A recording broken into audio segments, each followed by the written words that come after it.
everybody. In today's video, I decided to create my own chalk paint, like self-made, and use it on this Facebook Market dresser. So let's see how that turns out.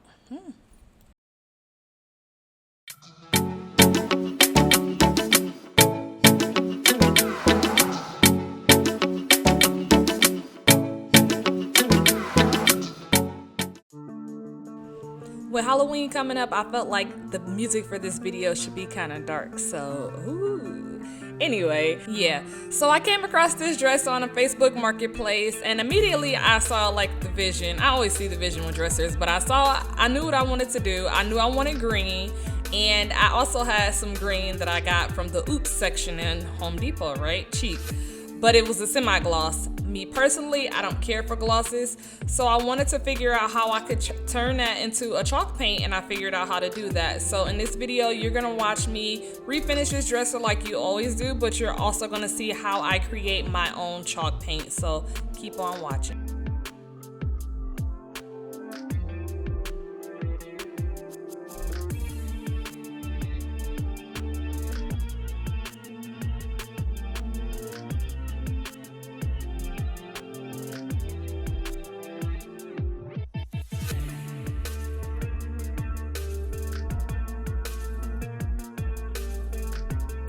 At this point, I've repainted so many dressers, some that you've seen, some that you haven't.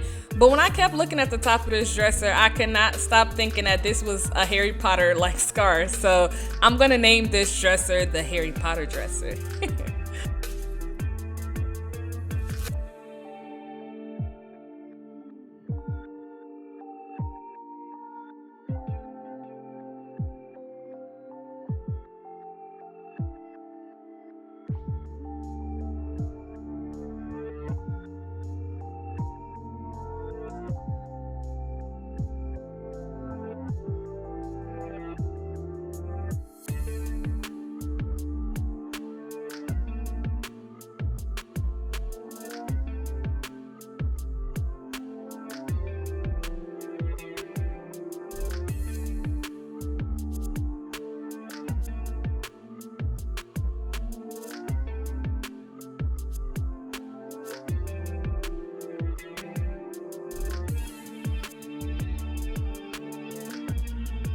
As much as I love the scarf for this Harry Potter dresser, I knew that I didn't want that to show in the end of my paint job. So actually I started sanding, but I stopped and I went ahead and filled that spot with some wood filler just so it wasn't there in the end.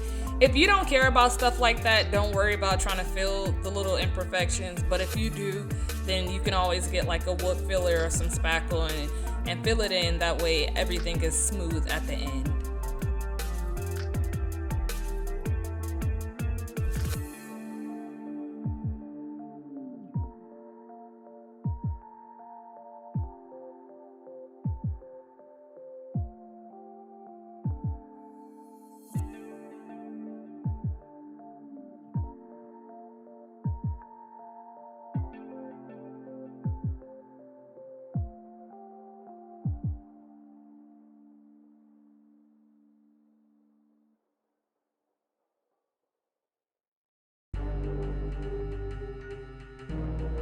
Okay, for the fun part. So you need Plaster of Paris, and you can find this at any hardware store. I think I got this from Home Depot. And then I also got my Oops paint and semi-gloss. Now, a lot of people don't recommend that you turn semi-gloss or gloss into chalk paint, but I was gonna test that theory. I don't care. So for $9, I said I'm gonna give it a try, and that's what I did. So you need a mixing container, and you're gonna need a measuring device. This is a 1/3 cup because you're gonna need 2/3 of a cup of Plaster of Paris. So don't worry about writing that down. It'll be in the description, everything. You can watch how I just mix it here. So 2/3 of a cup of Plaster of Paris, as well as 2/3 of a cup of water. So that's approximately about 5.5 to 5.7 ounces. I know the math is a little off, but that's kind of where I landed with my water.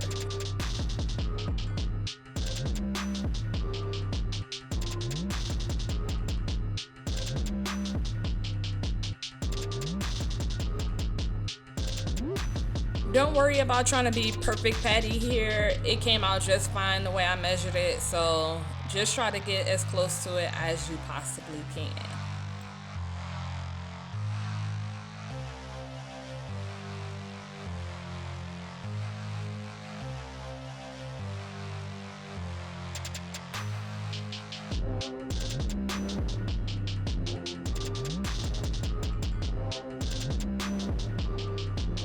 I know it's hard to see there, but that was about 5.5 to 5.7 ounces of water. So I went ahead and poured that into the plaster of Paris and then mixed it around. It'll turn into this watery consistency. I think I said watery, right? So it's not gonna be too thick, and that's just fine. Don't worry about it.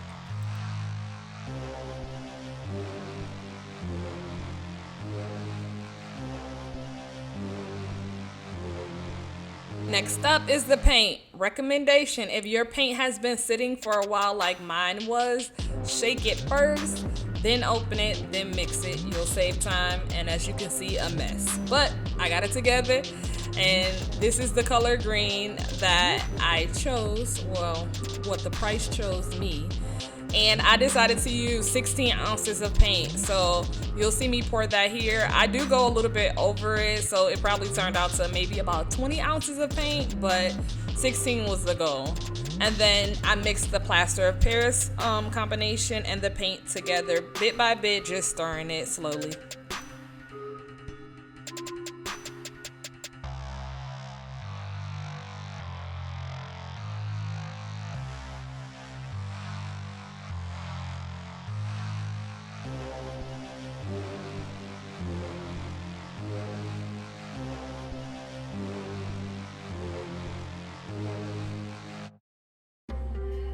So to answer the question in your mind, it did work.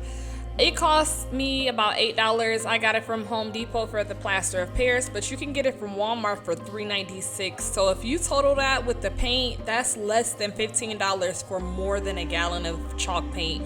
Most chalk paints start at like $11 for 30 ounces, and that's basic chalk paint. We're not even talking about boutique brands. So is it worth it?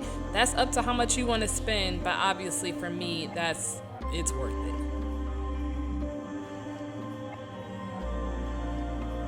Here I transferred containers just to show you how much paint I ended up with. It ended up being about 28 ounces of paint. So just in case you're wondering what these measurements are going to get you, it'll get you about 28 ounces of paint.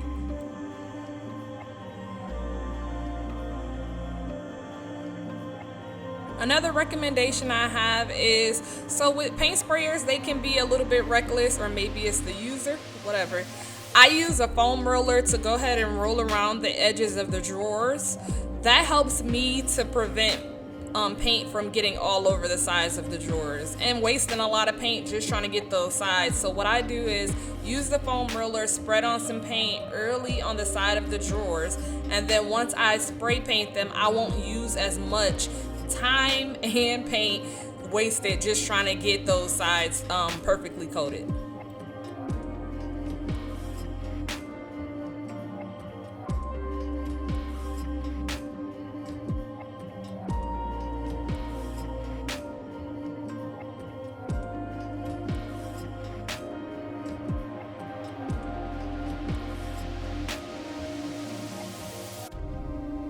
Make sure you're allowing yourself enough space to be able to spray your piece, whatever you're spraying, because the closer you are, the bigger the risk of having those paint runs, which I always end up with at least one. So, and that's because the space is small, so just give yourself space.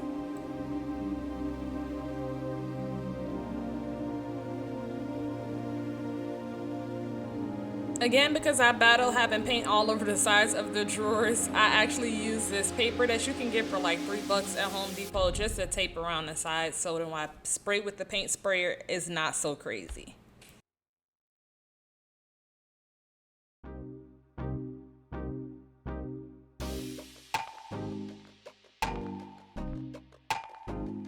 My top coat of choice has been and probably always will be the Minwax Polycrylic in the matte finish.